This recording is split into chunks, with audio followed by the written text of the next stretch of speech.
The physical quantities, the quantities which we can measure, refers to physical quantities. So we have the base quantities or fundamental quantities with their base units. So length is a physical quantity and the unit of the length is meter and it can be symbolically represented by small m. Mass is a physical quantity, a base quantity. The SI unit of mass is kilogram and it can be represented as kg. Time is there. The base quantity is time. The SI unit of time is second and it can be represented by small s. Electric current, that is, the unit is ampere and it is denoted by capital A. Temperature is in Kelvin, denoted by capital K. Amount of substance, mole, denoted by MOL. And light intensity or luminous intensity, the unit is candela, denoted by CD. The reason why first five are in a gray shade, because these five are important that you have to learn or memorize. You should know all seven of them, but you should learn first five of them. So any quantity other than these seven is known as the derived quantity. So derived quantities are measured by using two or more fundamental quantities. Then the prefixes which we normally use, if it is 10 power 12, it is tera, 10 power 9 giga, 10 power 6 mega, 10 power 3 kilo, minus 1 deci, minus 2 centi, minus 3 milli, minus 6 micro, minus 9 nano, and minus 12 pico. So when we represent a quantity, we should represent a quantity in terms of the derived quantity in terms of base units. So representing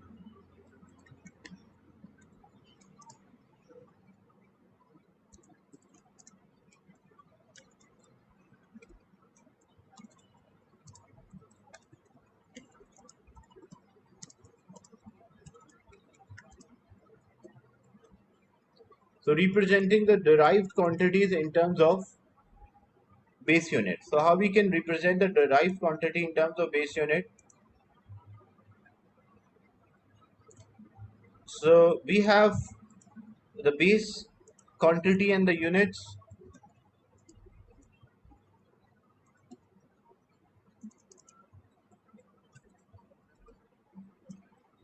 Length is there, that meter. Mass is there, that is kilogram. Time is there, that is second. Current is there, electric current, that is ampere. And temperature is there, that is Kelvin. Other two are there, but that we don't have to use. So these are basically the derived quantities with their units. Now, what we have to do, we have to represent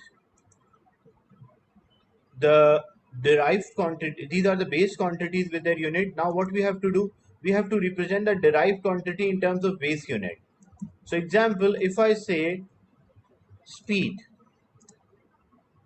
So, first thing, for a speed, you should be able to write a formula. We know speed is equals to distance divided by time.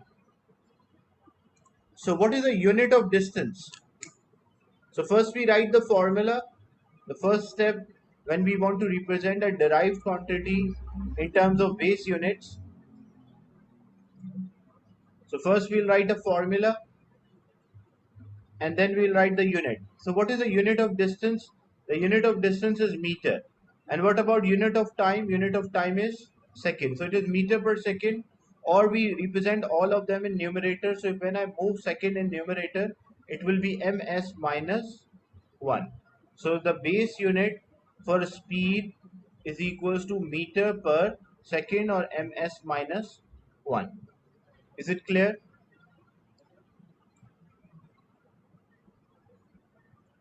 how we represent the speed in terms of base units.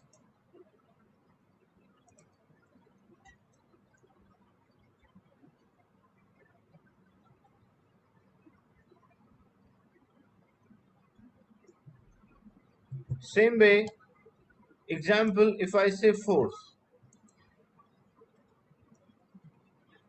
So first thing, you have to write a formula for force. We know force is equals to mass multiplied by acceleration.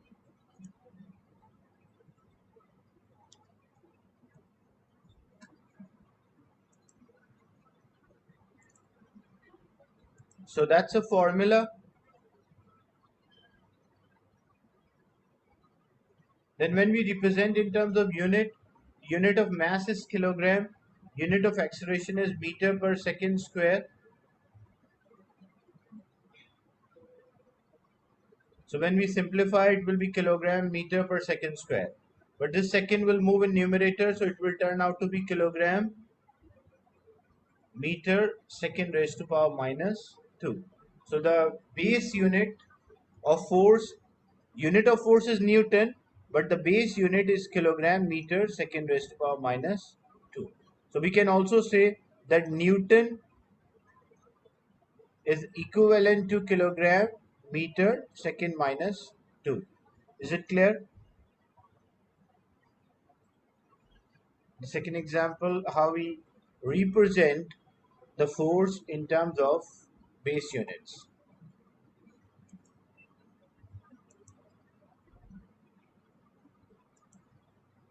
Same way, if it was acceleration, the acceleration is change in velocity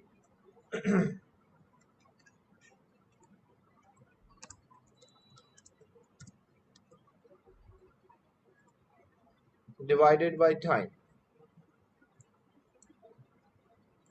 So as acceleration is change in velocity divided by time, first we wrote the formula, then we'll write the unit for change in velocity, that is meter per second, and unit of time is second. So when we solve, it will be meter divided by second square, and if this will move in numerator, so it will be meter second minus 2.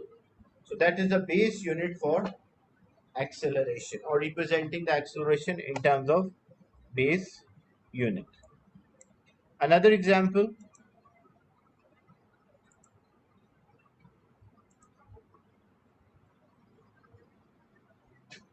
if you want base unit for work or work done. So what is work done? Basically, a work done is equals to force multiplied by distance. And we want to represent this work done in the base unit.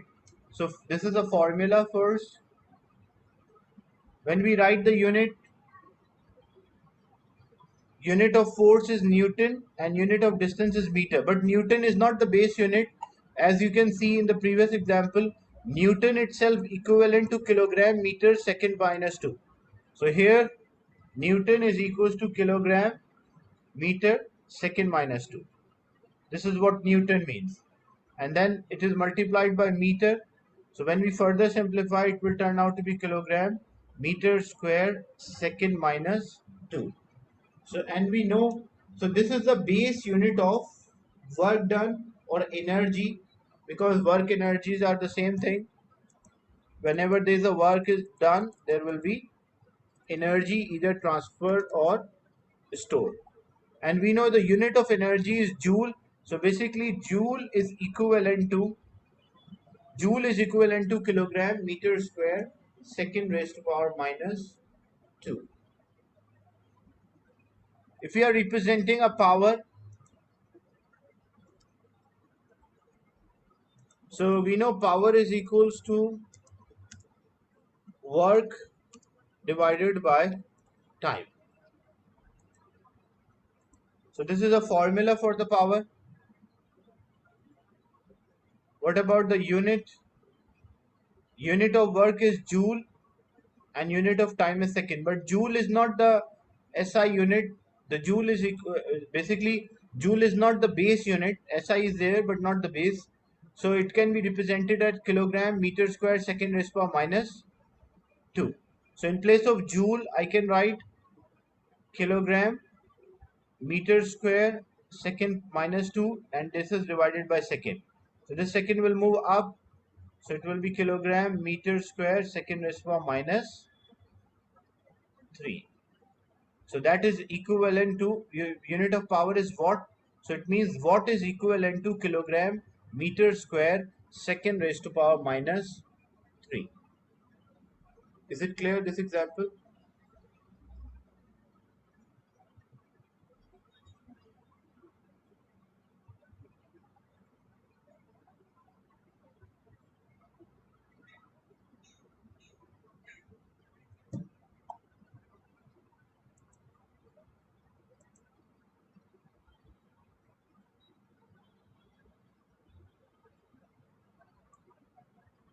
So you should be able to represent the quantities in terms of base units. So first step, writing a formula. Second step, writing their units, and then convert them into base unit. So example, if I say momentum. So first we'll write the formula for momentum. We know momentum is equals to force multiplied by distance. So when force is multiplied by distance, we call that as momentum. That's the so this is a formula. Then we'll write the unit first. Unit of force or momentum is equals to not force multiplied by distance, mass multiplied by velocity. By mistake, I was recalling for work done, but it is mass multiplied by velocity. So mass into velocity is momentum.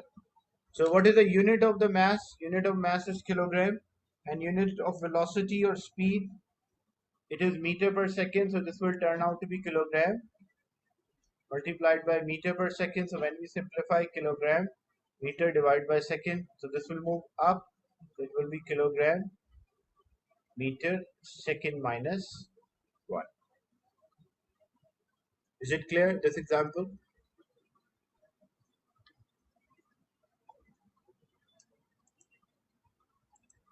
So the physical quantity,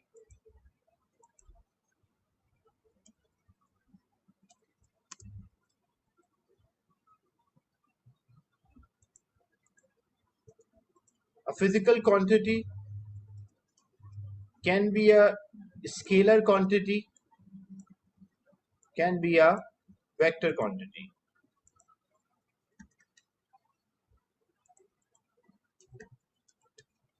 A scalar quantity means it is having a magnitude and unit but no direction. Whereas vector quantity completely represented by a magnitude, unit and direction. So when we represent a quantity by all the three parameters, we call that as a vector. Like example, if I say today's temperature is 33 degrees centigrade. So this 33 is a magnitude, and degree centigrade or Celsius is a unit. But I don't say in the direction of east, west, north, south, upward, downward. So there is no specific direction. That's why we call that as a scalar quantity. Whereas a vector quantity is having a magnitude, unit as well as direction. Example, if I say a force of 30 Newton is applied in the direction of east. So 30 is representing a magnitude, Newton is representing a unit, and east is representing a direction. So a quantity which is represented by all the three parameters, that quantity is known as a vector quantity. So I want everyone to participate and state the quantity. Like example, time, scalar or vector?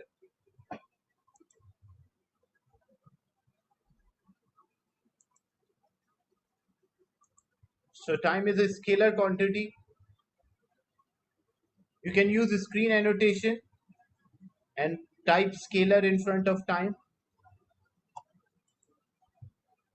The screen annotation is enabled, so you can use that and state whether a time is a scalar quantity or a vector quantity.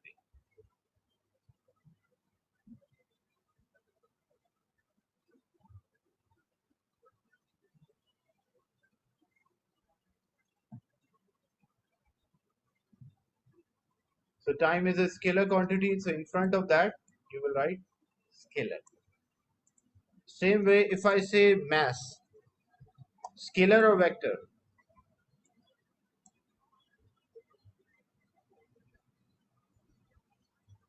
Mass of an object.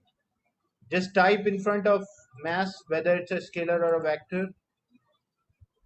Temperature,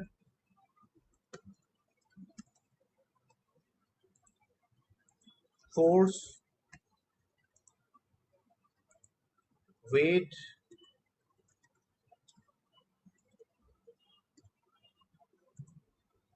speed,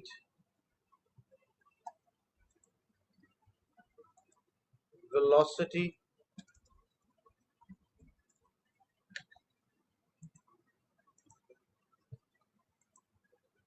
acceleration, distance, displacement,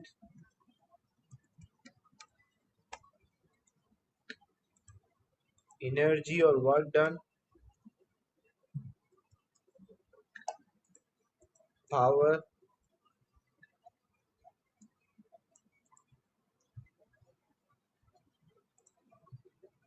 So time is a scalar, that's right. Mass is scalar, correct.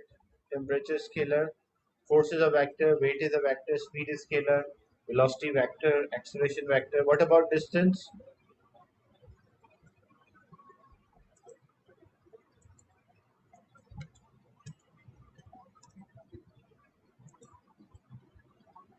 Distance, scalar or vector? The distance is scalar, that's right.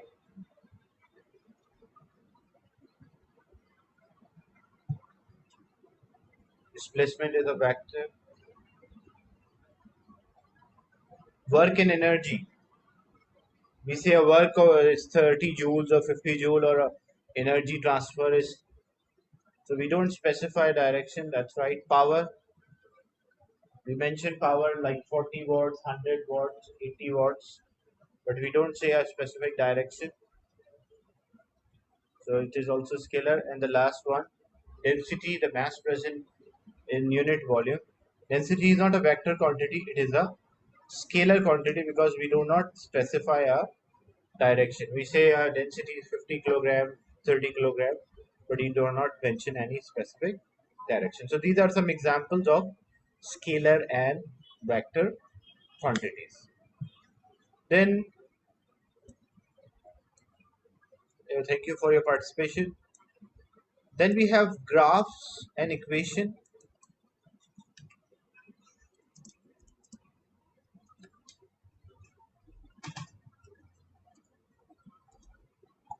So graphs and equation in mathematics, you have learned a equation of a straight line. It depends on what is the shape of the graph. Like this is y-axis and x-axis, and it is a straight line which is passing through origin. So the equation of this line is equals to y is equals to mx plus c, and where what is c here? C is called a y-intercept. The term y-intercept means the point where it touched the y-axis, that's called y-intercept. And in this example, c is equals to 0. So basically the equation is y is equals to mx. So for a straight line which is passing through origin, the equation will be y is equals to mx. But if it was a straight line but not passing through origin, it was touching the y-axis, positive y-axis,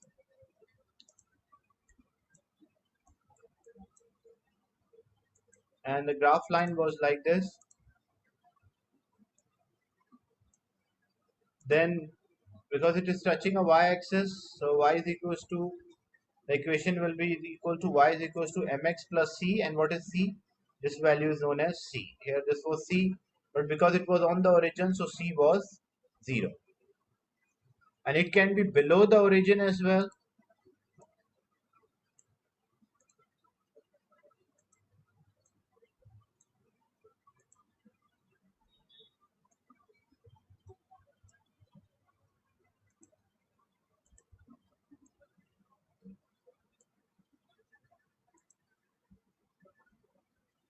So this is a negative y-intercept. So equation of this line will be equal to y is equals to mx minus c, because the y-intercept is negative. It is touching the negative y-axis. So y is equals to mx minus c plus c, and y is equals to mx plus c.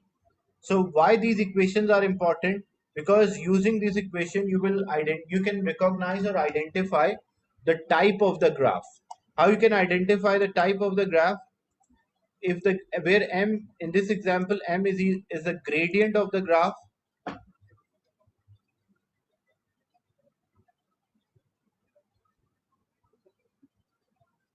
where m is equals to gradient or slope of this graph. So example,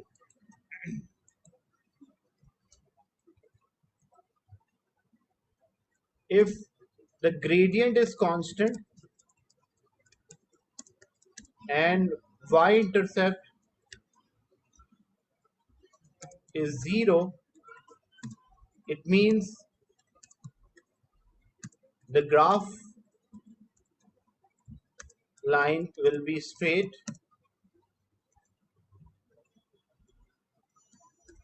which is passing through origin.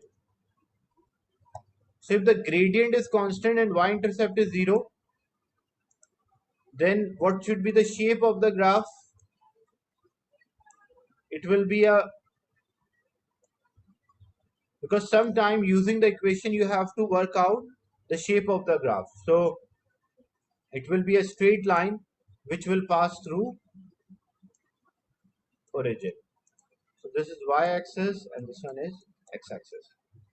And how we can show this, that graph is possible? For example, if I say we have the equation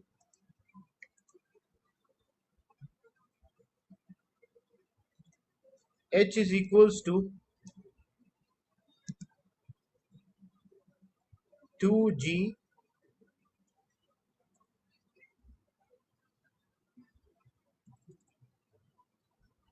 or we have this equation s is equals to ut plus half at square. So it will be h is equals to 1 by 2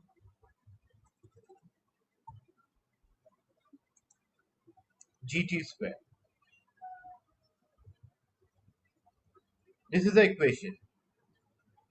H is equals to 1 by 2 gt square, where g is a acceleration due to gravity or constant,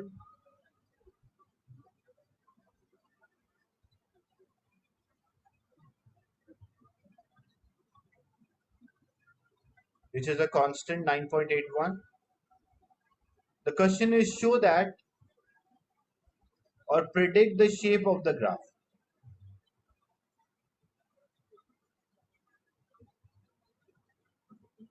between h and t square, and h is on y-axis and t square is on x-axis. So the question is that if we want to plot a graph between t square and h, and in which h is on y-axis and t square is on x-axis, what will be the shape of the graph? So how we can predict the shape of the graph? So what we do, we will compare with the equation of a straight line. What is the equation of straight line? The equation of straight line is y is equals to mx plus c. And our equation which is given, the equation which is given to us, that equation is h is equals to 1 by 2 g t square. That is the equation given to us. So when I compare this with the equation of straight line, so if on y-axis I have h, on the y-axis if I have h, on x-axis if I have t square, so what will be my gradient according to this? The gradient will be equal to g by 2 or half g. And what about the y-intercept? Because nothing is added here, so it means the y-intercept is 0. So if y-intercept is 0 and gradient is g by 2, g is constant. So any constant divided by 2, what you will get? You will get gradient as constant. So when gradient is constant and the y-intercept is 0, so what will be the shape of this graph line? So it will be a straight line which is passing through origin.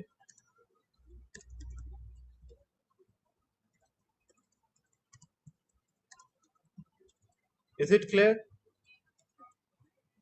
that how I worked out the graph using the equation? So equation is given to us, which is h is equals to half gt square. So I compare this equation with a straight line equation, which is y is equals to mx plus c. So on y-axis, if I'm plotting the height, on x-axis, if I'm plotting the time square, then my gradient will be equal to g by 2. And we know g is constant. So if any constant divided by 2, the result will remain constant. So it means that the gradient of this line will be constant and the y-intercept is 0 as we compare. So it will be a straight line from origin. Is it clear, this part?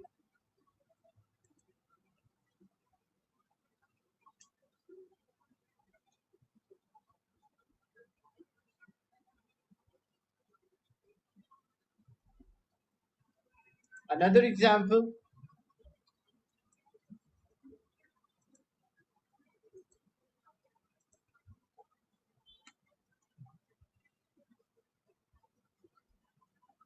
we have the equation 2gh is equals to v square. And we have to show that where g is equals to constant acceleration due to gravity, which is a constant, predict the shape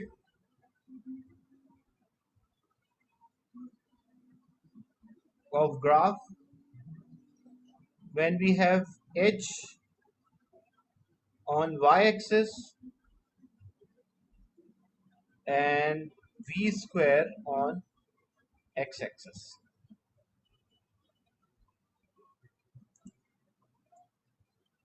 So we have h on y-axis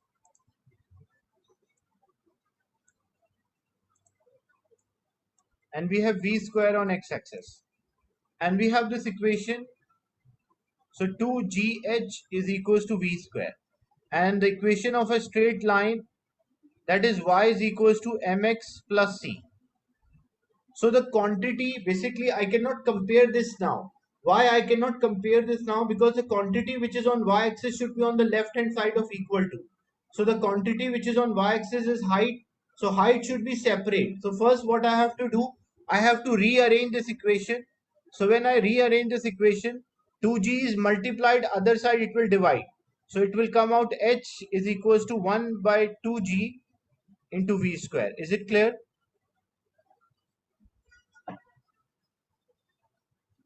Is it clear what I did?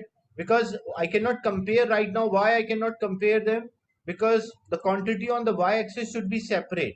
But here we have quantity on y-axis is height, but height is multiplied by 2g. So we have to remove this 2g, it's multiplied, other side it will be divided. Now we compare. So if on y-axis we have the height, on x-axis we have v square. So what will be our gradient? Our gradient will be 1 by 2g. So that means it's a constant. And what about the y-intercept? Because nothing is added here. So y-intercept will be 0. So it will, again it will be a straight line which is passing through origin. Is it clear?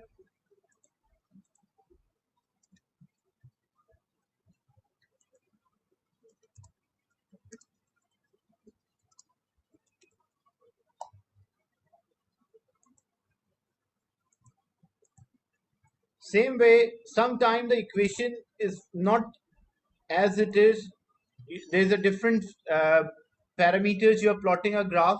Like example, t is equals to 2 pi under root L divided by G, and where L is a length which is constant,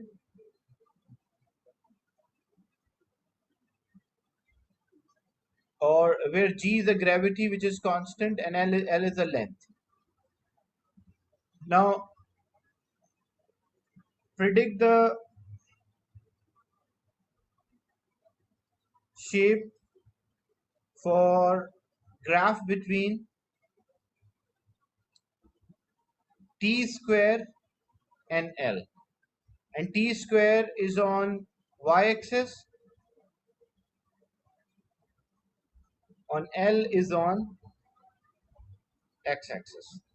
So we have to predict the shape of a graph where t square is on y-axis and L is on x-axis. So how we can predict? But when you see this equation, you don't see t square. According to the equation, we have t is equals to 2 pi under root L divided by G. And you want a graph for t square and L.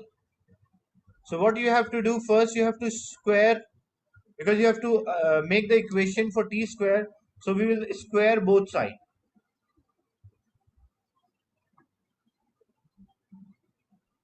So when we square both sides, this will be t square, this will be 4 pi square L divided by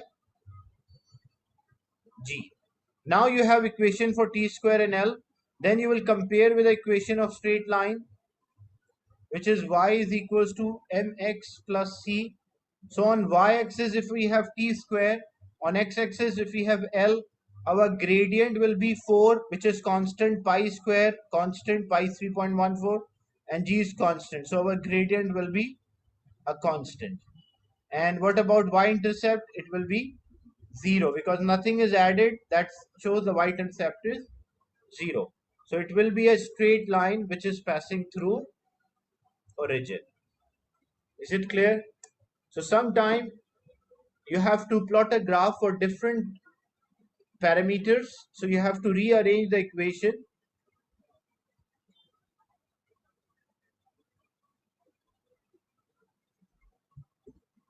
according to the question, because in the question you are plotting a graph for t square in L, but the equation is given for t. So how to make t into t square? So you will square both sides, and then you will have t square. You compare with the equation of straight line. Is it clear?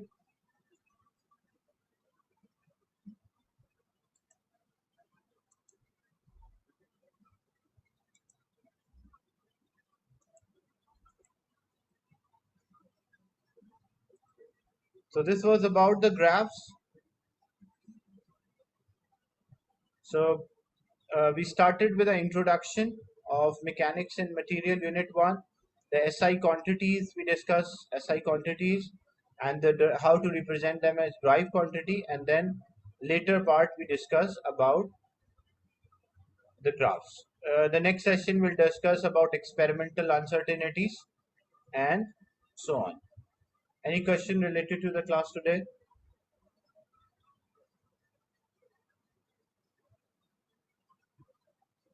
So I'll end the session and share this recording with you.